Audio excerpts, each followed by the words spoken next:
Liberando sus frenos. Hace muchos años, cuando comencé a estudiar las emociones negativas, el punto más crítico que descubrí fue que no se puede hacer ningún progreso hacia la salud, la felicidad, el amor y el cumplimiento del potencial mientras se insista en mantener intactas las emociones negativas.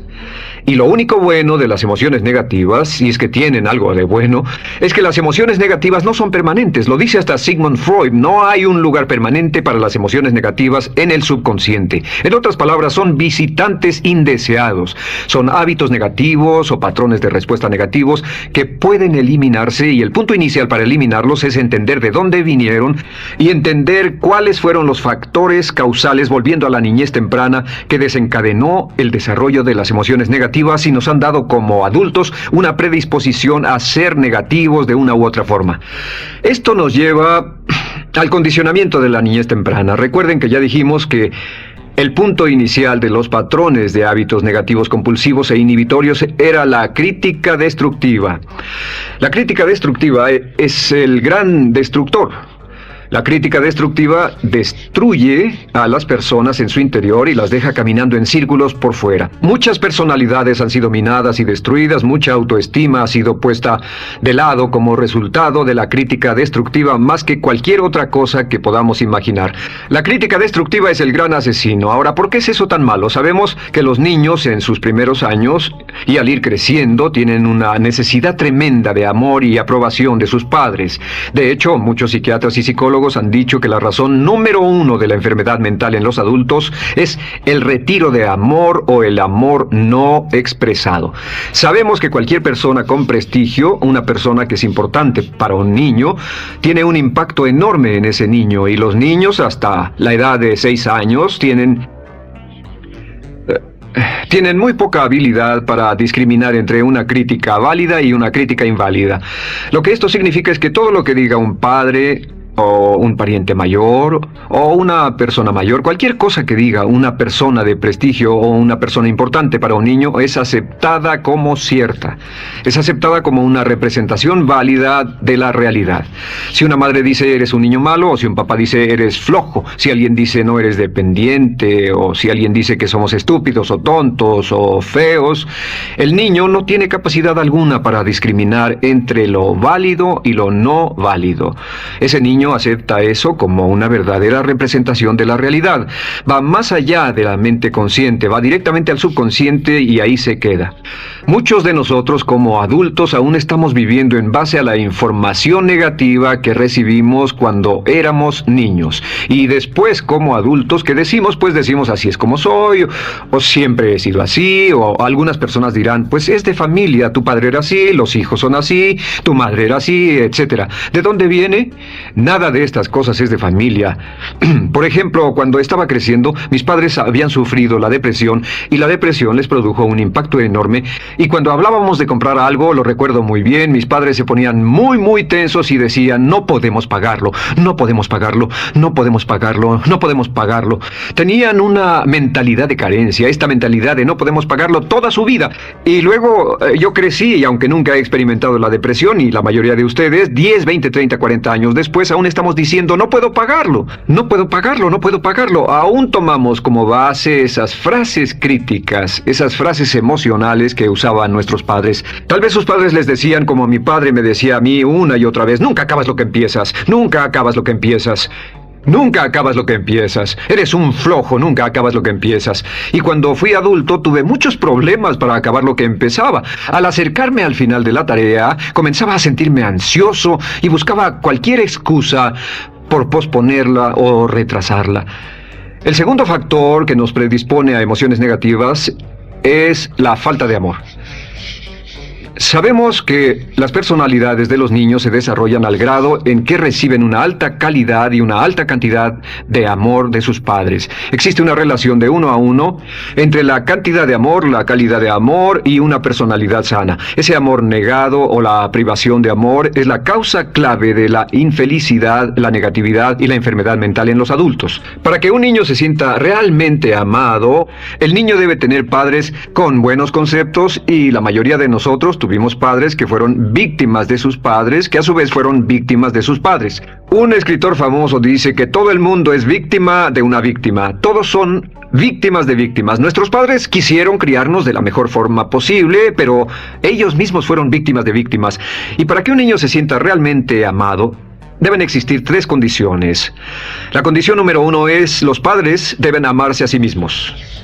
Los padres deben amarse a sí mismos. Recuerden, nunca le podrán dar más amor a otros que el que sienten por sí mismos. Si no se aman a sí mismos, no pueden amar a sus hijos. Si tienen un poco de amor por sí mismos, deben difundirlo en sus hijos. Si tienen poco amor por sí mismos y es absorbido por sus esposos, entonces, a veces, aunque deseen amar a sus hijos, no tienen amor que darles. Sus padres querían amarlos y en muchos casos no tenían amor para darles, y eso es porque nunca lo recibieron cuando crecieron. El segundo requisito es: los padres deben amarse mutuamente.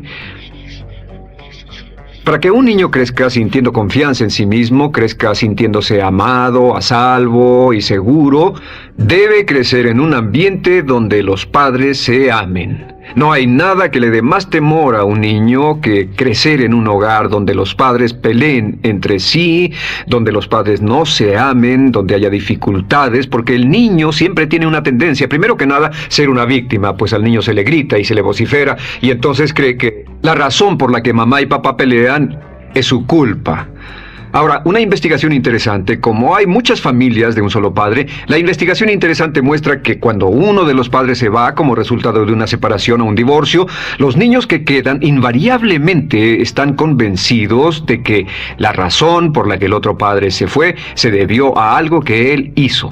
Y es importante que si un matrimonio o una relación va a terminar y uno se va a ir, que el padre que se quede les diga a los niños una y otra vez que la razón por la que la relación no funcionó no tuvo nada que ver con ellos. Solo tuvo que ver conmigo y con papá, conmigo y con mamá. No tiene nada que ver con el niño. El niño necesita oírlo muchas veces antes de que se sienta confiado y seguro. Y por supuesto, siempre es mejor que un niño sea criado por un padre que lo ama que por 2 padres que no se aman. Una tercera condición que debe cumplirse si no quiere que exista la falta de amor es que los padres deben amar al niño. Los padres deben amar al niño. Bueno, esto parece muy obvio y muy lógico. La verdad es que, y esto es lo más difícil para usted y para mí como adultos, que ni siquiera lo pensamos, que es posible que nuestros padres no nos quisieron. No porque no lo intentaran, querían amarnos y tenían la intención de hacerlo, desde luego, etcétera, etcétera, pero simplemente como tenían conflictos mutuos y problemas sin resolver con sus padres, y sufrieron la guerra y la depresión, tenían que hacer carrera y otras responsabilidades, nunca lo lograron totalmente. ¿Entienden? Esa fue la dificultad. Lo deseaban, pero nunca lo lograron. La única forma en que puede amarse a un niño es pasando una gran cantidad y calidad de tiempo con el niño. Tiempo en gran cantidad y calidad con el niño. 10 minutos al día no bastan. Los niños se consideran valiosos según el grado en que las personas más importantes en su vida pasen tiempo con ellos. Si las personas más importantes en su vida, sus padres, solo pasan poco tiempo con ellos, los niños concluyen que la razón para ello es que tienen muchos defectos, que hay algo esencialmente malo en ellos y que por eso sus padres no pasan más tiempo con ellos. Los niños no piensan con la razón, lo hacen en forma emocional. Solo piensan: mi padre está aquí, me ama, y si no pasa tiempo conmigo, él o ella no me aman. Y si cualquiera de esas 3 condiciones existió o más cuando estaba creciendo, los padres no se amaban a sí mismos, o no se amaban mutuamente, o tal vez no lo amaban porque nunca lo lograron, aunque querían, entonces usted debe haber crecido en conjunción con la crítica destructiva que se llama culpa. ¿Y qué es la culpa? Pues simplemente la culpa es un sentimiento de no valer mucho. ¿De dónde sacamos este sentimiento? Lo obtenemos cuando continuamente gente importante nos critica en nuestra vida y simultáneamente no nos dan el amor que necesitamos. Sentimos que no valemos mucho o que no valemos nada. Y un sentimiento de culpa nos lleva a un sentimiento de falta de mérito, falta de valor y culpa. Y esa culpa, ese sentimiento de falta de mérito, es el mayor problema del siglo XX, la principal fuente de enfermedad mental. Es la fuente principal de los problemas en las relaciones, la fuente principal de enfermedad psicosomática, la fuente principal de la mayoría de los problemas que afectan a nuestra sociedad. Es el profundo sentimiento de culpa y falta de mérito que se expresa o se esconde en los pensamientos o en la actitud: no valgo suficiente, no valgo suficiente, no valgo suficiente. Ya hablamos de la autoestima y de lo importante que es. La autoestima significa me quiero mucho, me quiero mucho, me quiero mucho, me quiero mucho. Las personas que han sido criadas con críticas destructivas durante su vida no solo no se agradan a sí mismas, no sienten que sean lo bastante buenas para nadie, y en muchos casos están llenos de odio por sí mismos. Se odian a sí mismos, se autocondenan o se detestan, y verán que esto sale en sus conversaciones y sale en sus relaciones con otras personas. Las personas que no se quieren a sí mismas, aunque quieran tener buenas relaciones, simplemente no son capaces de ello. Las personas que piensan que no son buenas para nada siempre lo hacen aflorar, siempre será un problema.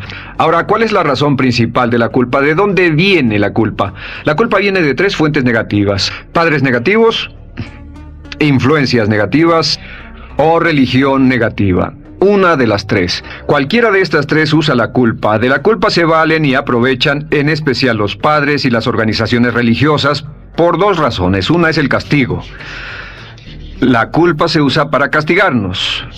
Cuando estamos creciendo, el castigar es la forma más fácil de hacer que uno se sienta mal. Nuestros padres nos hacen sentir mal castigándonos físicamente, o sermoneándonos, o regañándonos. Y el castigo es una forma muy eficaz de irnos conformando, o de conseguir que hagamos lo que los demás quieren. La segunda razón por la que se usa la culpa cuando se practica en forma consciente, y algunas organizaciones la practican así, es para tener más control emocional en especial, porque se puede controlar a una persona emocionalmente con culpa y manipular su comportamiento.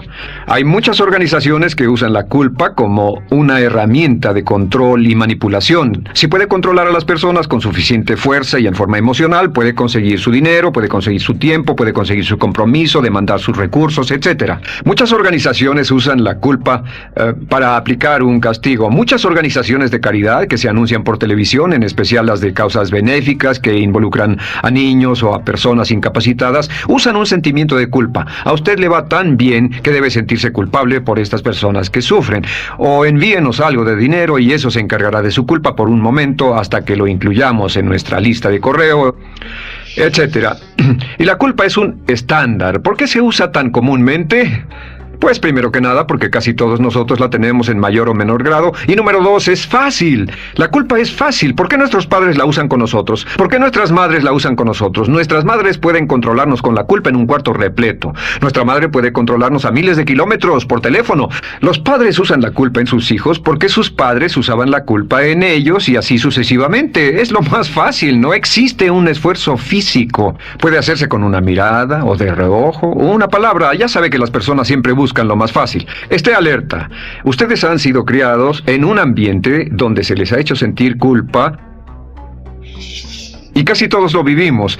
Debemos entender que la culpa es como una letrina o bacterias emocionales negativas que se colocan en la raíz de su psique o su subconsciente y activan todas las demás emociones negativas: furia, odio, envidia, resentimiento, frustración y duda, temor, etcétera. Las crea y las activa a todas, y la forma para en realidad deshacerse del centro es exorcizarlo, extirparlo, y es lo que vamos a hacer el resto de esta sesión. Primero, ¿cómo podemos saber si nos criaron con sentimientos de culpa?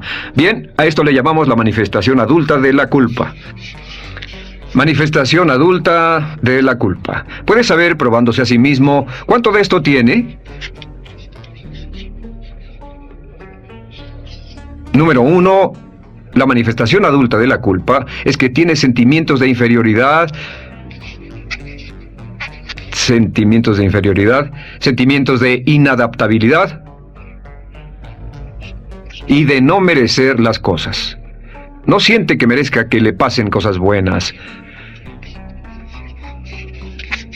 Si una persona ha sido criada con crítica destructiva y se le hace sentir culpa, entonces cuando logra éxito, aún con un tremendo esfuerzo, tiene una tendencia terrible de sentir que no se lo merece. A esto se le llama, por cierto, temor al éxito. El temor al éxito es solo otra forma de decir que la persona que ha estado condicionada a pensar de sí misma como poco valiosa o no lo bastante buena, se siente muy incómoda cuando experimenta el éxito. Se siente muy tensa y a disgusto.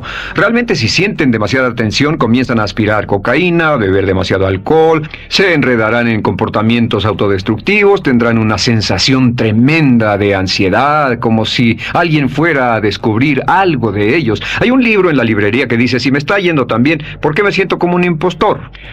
Tienen el llamado síndrome del impostor. ¿Alguna vez ha tenido éxito en algo y la gente ha ido a usted a decirle, vaya, hiciste un excelente trabajo, o eso es maravilloso, aunque haya sido muy duro para usted, y sintió que los demás iban a descubrir, siente como que, es decir, que iban a descubrir que realmente no es bueno, que solo fue un fraude, solo un accidente, y por supuesto es lo que dice, fue coincidencia, fue un accidente, la verdad, no sé ni cómo lo hice. Hacen todo lo posible por huir de ese sentimiento de inferioridad y de no merecer las cosas. Estén muy alertas. La segunda manifestación adulta de la culpa es la autocrítica destructiva.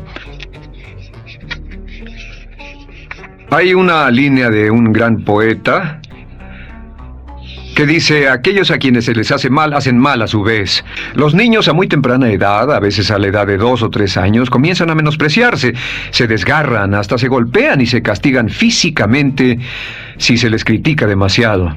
Siempre dicen el equivalente de no valgo suficiente o no soy muy bueno, y se castigan a sí mismos. Y la crítica destructiva es un síntoma real de un sentimiento escondido de culpa e insuficiencia. El número 3 es que, fácilmente manipuladas por la culpa, las personas pueden jalar sus cordones de culpa en forma muy simple. Realmente vemos que existen dos tipos de personas en el mundo, los lanzadores de culpa y los receptores de culpa. Invariablemente, estas personas se atraen mutuamente. Y por supuesto el lanzador de culpa es la persona que se identifica con el padre que lanzó la culpa, y el receptor es la persona que se identifica con el que atrapó la culpa. Pero los lanzadores y los receptores de culpa se unen, se equilibran perfectamente, se establecen y forman una nueva generación de lanzadores y receptores de culpa. Podemos decir que usted es fácilmente manipulado por la culpa porque ha estado muy bien condicionado. Su jefe puede tirar de su cordón de culpa, una persona en un autobús puede tirar de su cordón de culpa, una sobrecargo puede tirar de su cordón de culpa. Esté muy alerta a esto. La cuarta manifestación de culpa es que usted la usa. Usa la culpa y culpa a otro generosamente. ¿Por qué? Pues si ha funcionado en usted, la hará funcionar en ellos. Le parecerá que es un intercambio, un trato muy justo. Usa la culpa y la culpabilidad y se convierte en la base de sus relaciones con los demás. Cuando algo sale mal, les echa la culpa a ellos. Algo sale mal, culpa a alguien más. En cuanto hay un problema, busca a quién culpar. Un experimento muy interesante con la cámara escondida hace algunos años fue que hicieron una plancha de hielo y la pusieron en la acera sin que nadie los viera. No hacía mucho frío, pero lo hicieron y observaron cómo reaccionaban las personas cuando pasaban por ahí, cuando caminaban por ahí, llegaban a esa plancha de hielo, se desequilibraban y se resbalaban, y lo primero que hacían era observar a la persona más cercana a ellos, enojados, verdaderamente furiosos. En otras palabras, buscaban a quién culpar. Y si no había nadie cerca de donde habían caído, se levantaban otra vez, miraban a su alrededor, no había nadie, y entonces pateaban el piso, pateaban con fuerza y se iban. Nuestra tendencia natural cuando algo sale mal es buscar a alguien o algo a quien culpar, en especial si nos criaron con una culpa continua. Y la quinta manifestación es lo que llamamos lenguaje víctima. Ahora recuerden que hablamos sobre la ley de concentración. Dice, lo que siembras cosecharás. También dice, si usas lenguaje de víctima, mantienes viva la culpa, la refuerzas, la edificas, la cultivas, la utilizas. El lenguaje víctima es lenguaje como no puedo, no puedo, no puedo. Cuando dice no puedo, no puedo, no puedo, envía un mensaje a su mente subconsciente, y la mente subconsciente comprende que está inhabilitado, que no tiene control, que es una víctima. Y cuando desea poder hacer algo, su mente subconsciente retroalimenta su mensaje y dice, no puedes, no puedes. Y lo segundo que dice es, tengo que, y otra vez no tengo control, no estoy a cargo. Pero existe otra expresión del lenguaje víctima que debemos evitar, y es esta, trataré. Trataré, sea lo que sea, trataré. ¿Qué significan las palabras trataré? Pues déjenme decirles qué significan. Significan voy a fracasar y lo digo anticipadamente para que no me vengan con represalias. En otras palabras, dice trataré de llegar a tiempo, pero lo que está diciendo es tal vez llegue tarde y no pueden reclamarme porque dije que trataría. Cuando una persona dice trataré, está disculpando su fracaso por anticipado. Si fuera al doctor y el doctor lo examinara, lo auscultara y le dijera, pues está en pésimas condiciones, tendremos que intervenir, debemos llevarlo al hospital ahora mismo, me sorprende que haya llegado aquí, usted dirá, bueno doctor, espero que haga un buen trabajo. Y él dice, trataré. Si él dice eso, usted seguramente buscará otro médico. O si va a un abogado. Lo culpan de algo y va a un abogado y le presenta su caso y dice, oiga, va a defenderme, y él dice, trataré. ¿Qué está diciendo? Está diciendo, escuche, he estudiado el caso y por lo que veo no hay mucha esperanza, pero lo tomaré de todos modos. Trataré son los que tratan de conseguir que les pague por anticipado. Otro juego de palabras que no debe usar. Por cierto, con respecto a trataré, lo que debe decir es lo haré o no lo haré. No trataré. Si alguna vez en nuestro negocio, tenemos un negocio muy activo, si llamamos a alguien y le pedimos alguna cosa o algún trabajo y dice trataré de conseguirlo para el viernes o trataré de terminarlo a tiempo, al instante sabemos que lo que quiere decir es que quiere sentirse libre, no comprometerse. Así que nunca dejamos que nadie se vaya con un trataré, debe ser hecho o no y queremos obtener una seguridad. Si hace falta nosotros lo hacemos. Cuando dicen trataré, lo que están haciendo es que se están lavando las manos. Esté alerta. La otra palabra es desearía.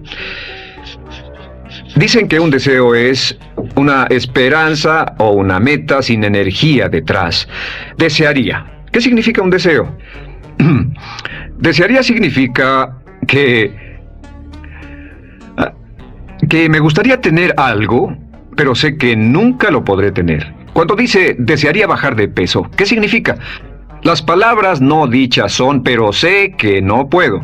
¿Por qué no? Por las excusas que tiene y el metabolismo que tiene y los problemas, etcétera. Siempre hay razones por qué debe salir, etcétera. Desearía dejar de fumar. Desearía estar en forma. Desearía. Cuando usa la palabra desearía, le muestra al subconsciente que esto es algo que no cree que le sea posible lograr o adquirir. Entonces el subconsciente descarta completamente esto como meta y no le da energía, ni motivación, ni impulso, ni deseo de lograrlo. Así que esté muy alerta al lenguaje víctima. Esté alerta a la expresión sí, pero. O lo haría, sí, pero. Alguien le dice, haga esto, y usted dice, sí, pero. La palabra pero, por cierto, es el gran borrador. Si una persona le dice, podría incrementar sus ingresos o incrementar su rendimiento, ser una persona mejor o más feliz o bajar de peso o lo que sea, no importa. Y usted dice, sí, pero, lo que está diciendo es que está borrando toda la aseveración que ha dicho antes. Manda un mensaje a su subconsciente que dice, no hay posibilidad. Y no hace esfuerzo, no otorga energía, no ejerce capacidad alguna hacia el logro de esa meta. Y las personas que han sido criadas con culpa tienen 5 cualidades o 5 manifestaciones de adultos. Una es que se sienten inferiores, se sienten inadecuadas, sienten que no merecen que les pasen cosas buenas. Estén muy alertas a eso. El número 2...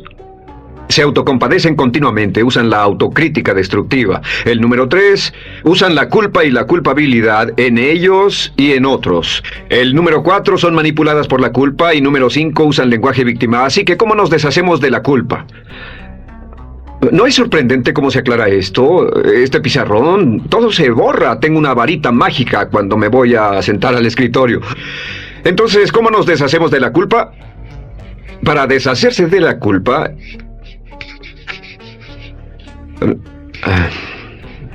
este es el proceso. Tiene algunos pasos importantes. Número 1, el primero de la lista, elimine la autocrítica. Elimine la crítica autodestructiva. En otras palabras, nunca diga nada destructivamente crítico de usted mismo. No lo diga.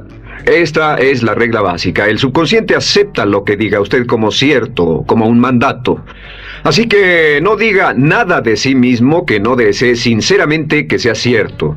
No diga estoy cansado, estoy gordo. No diga no puedo o debo. No diga nada a menos que quiera que sea cierto. Las palabras que van después de la palabra yo son las palabras que su subconsciente registra como mandatos, excepto cuando dice yo desearía o lo intentaré. Así que elimine la crítica destructiva. Siempre hable en términos positivos sobre usted. Me gusta mi persona, puedo hacerlo, lo haré, escogí hacerlo, pero nunca diga no, no puedo. Número 2 es no dejarse manejar por la culpa. Rehúse ser manejado por la culpa. Porque cada vez que le permita a alguien que lo manipule por la culpa, ¿sabe qué pasa? Refuerza y hace más poderoso el efecto de la influencia de la culpa en su vida. Cuando yo crecí, debo decir que yo crecí en una familia que estaba muy influenciada por la religión negativa. Realmente mi madre, Dios la bendiga, tenía un cinturón negro en el pecado e hizo un trabajo verdaderamente soberbio en ello. Y yo tardé en sobreponerme. Cuando me casé con Bárbara, ella también venía del mismo tipo de familia y recapacitamos. Hay una hermosa respuesta cuando uno de los dos caía de nuevo en los viejos patrones. Decía, no tratas de hacerme sentir culpable, ¿o sí? No tratas de hacerme sentir culpable, ¿o sí? Solo diga, no tratas de hacerme sentir culpable, ¿o sí? Y no deje que las personas lo manipulen usando la culpa. El número 3, no use la culpa o la culpabilidad y anuncie que no va a usarla. No la use en otras personas y permita que sus hijos o su cónyuge digan lo mismo. No tratas de hacerme sentir culpable, ¿o sí? Repítalo una y otra vez. Y si la otra persona le dice, eso es lo que trato, contéstele, no va a funcionar. Y no funcionará. Es que la culpa solo funciona mientras usted no sepa que está siendo usada en usted. El número 4 es lo que llamamos la ley del perdón. Es la más importante de todas. Realmente es el centro, es el meollo de toda esta sesión. La ley del perdón simplemente dice que usted está sano mentalmente hasta el grado en que pueda perdonar libremente y olvidar las ofensas. Que su habilidad para perdonar a los demás es la clave que determina su felicidad y su éxito en la vida. Su habilidad para perdonar a los demás es la única forma de eliminar la culpa. Su disponibilidad para perdonar a los demás y olvidar ofensas es el determinante más importante de si usted está o no totalmente integrado y es un adulto que funciona como ser humano. Porque la tendencia de culpar y de guardar rencores es una tendencia patológica infantil que la poseen todas las personas que están enfermas mentalmente. La habilidad para olvidar, para perdonar libremente, es la marca del ser humano realmente iluminado. Ahora, acepte eso como real. Hay 4 personas a las que debe perdonar. Número 1, perdone a sus padres. Perdone a sus padres por todo lo que le hayan hecho para herirlo. La mayoría de nuestras investigaciones muestran que casi todos nuestros problemas como adultos se remontan a no estar dispuestos o no poder perdonar a nuestros padres por algo que hicieron que nos hirió. Perdónelos un 100%, escríbales, llámeles por teléfono, dígales, o cuando menos perdónelos en su corazón, pero perdone a sus padres. Número 2, perdone a los otros. Perdone a todos los demás. Perdone a todos los que lo hayan herido de algún modo, por cualquier cosa, y déjelo así. Ahora, hay muchos que dicen no puedo perdonar a esa persona por lo terrible que me hizo. Pero recuerde esto, el perdón es perfectamente egoísta. El perdón no tiene nada que ver con la otra persona, solo tiene que ver con su paz mental y con su propia integridad mental. Número 3, perdónese a sí mismo. Perdónese por todas las cosas débiles, tontas, insensatas y estúpidas que haya hecho, porque todas las personas han hecho cosas tontas, insensatas, estúpidas y ridículas, pero perdónese en un 100%. Y finalmente, la última parte de esto, si ha hecho algo que hirió a alguna persona, vaya a disculparse. Es sorprendente el hecho de vidas que se arruinan año tras año por personas que no tienen la fortaleza intestinal, las agallas y el valor para decir lo lamento. Una de las cosas más importantes es desarrollar carácter hasta el grado en el cual hacemos las cosas que son muy difíciles para nosotros, hasta el grado en el cual hacemos las cosas que sabemos que están bien, aunque sean difíciles, en especial cuando son difíciles emocionalmente. Y la clave Para deshacerse de la culpa, la clave para ser una persona total y completamente positiva es perdonar a los demás. Perdone a las personas con quienes ha sostenido una relación, perdone a sus jefes anteriores, perdone a los amigos que lo han herido, perdone las inversiones que estuvieron equivocadas, perdone a los jefes que lo despidieron, perdone a sus padres, perdone a todo el mundo. Desarrolle una actitud hacia la vida con la que rehúsa guardarle rencor a los demás. Solo repita una y otra vez: los perdono a él o a ella por todo. Los perdono por todo. Los perdono por todo. Y eso es todo. La clave para librarse de las emociones negativas es rehusarse totalmente a continuar con cualquier situación negativa. No olvide que es un acto muy egoísta y será tan egoísta como usted quiera. El acto del perdón lo libera y libera a la otra persona y le garantiza que se moverá rápidamente hacia el cumplimiento de su potencial. Para tener éxito, una mujer debe ser mejor en su trabajo que un hombre.